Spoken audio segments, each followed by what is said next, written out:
APJ Abdul Kalam বলছেন, my father is not a rich man, but I promise I will be successful.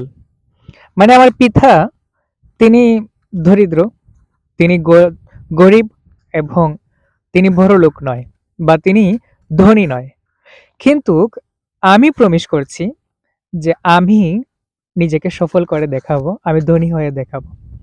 পৃথিবীতে গরিব হয়ে জন্মগ্রহণ করাটা এটা খারাপ কিছু নয়।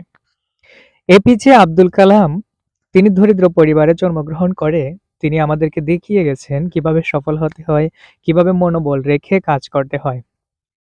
তার বাবাকে হারিয়েও তিনি ভেঙে পড়েননি, তিনি হকারি করেছেন, মানে সাইকেলে করে তিনি পেপার বিক্রি করেছেন, পত্রিকা বিক্রি করেছেন, এভাবে তিনি জীবন ধারণ করেছেন এবং লেখাপড়া করেছেন।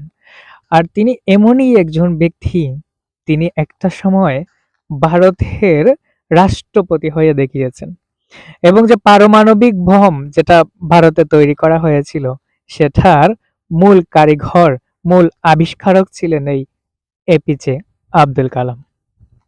তিনি একজন বিজ্ঞানী এবং রাষ্ট্রপতি, ভারতের রাষ্ট্রপতি, এবং আপনার আমার থেকেও দরিদ্র পরিবারে তার জন্ম হয়েছিল, তবুও তিনি সফল হয়ে দেখিয়েছেন। যারা বড়লোক বা যারা জন্মসূত্রেই ধনী, তাদের তো আসলে কোনো পরীক্ষা নেই, কারণ তারা পিতার সম্পত্তি পেয়েছে, পিতার অর্থ পেয়েছে, এগুলো খরচ করছে।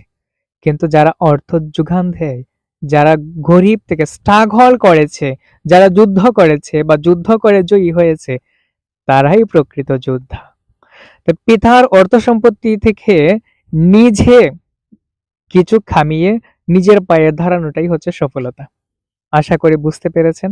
গরিব হওয়া দুঃখের কিছু নয়, কিন্তু গরিব থেকে মরে যাওয়াটা ব্যর্থতা ছাড়া আর কিছুই নয়।